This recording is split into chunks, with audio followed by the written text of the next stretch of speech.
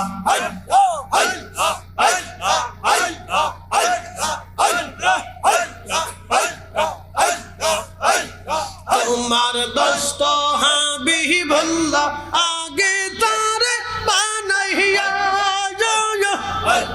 নূরের রূপে তৈয়ার করে রাখছো তারে লুকাইয়া তোমার দোস্ত হাবিবুল্লাহ আগে তারে বানাইয়া নূরের রূপে তৈয়ার করে রাখছো তারে লুকাইয়া সুবহানকে পারে বুঝিতে তোমার শান আল্লাহ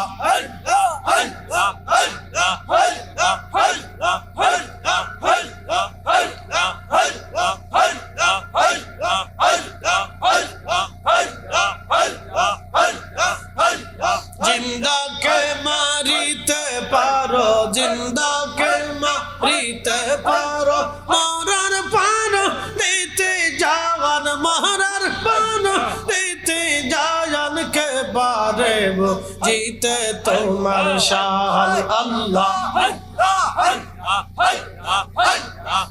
পাক সুবহানকে পারে বুঝিতে তোমার শান আল্লাহ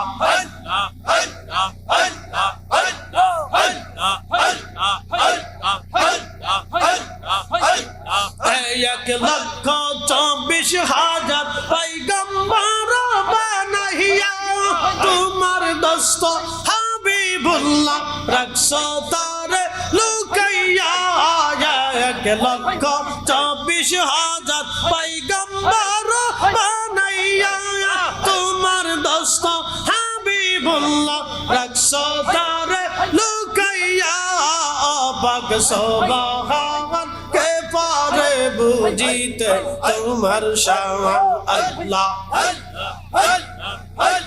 জিন্দাকে মারিতে পারো জিন্দাকে মারিতে পারো মহারার পারো দিতে যাওয়ানকে পারে বুঝিতে তোমার শান আল্লাহ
মুহাম্মাদুর রাসূলুল্লাহ সাল্লাল্লাহু আলাইহি ওয়াসাল্লাম এসেছেন যত নবী সকলের ইমাম সালাম নবী তোমায় হাজারো সালাম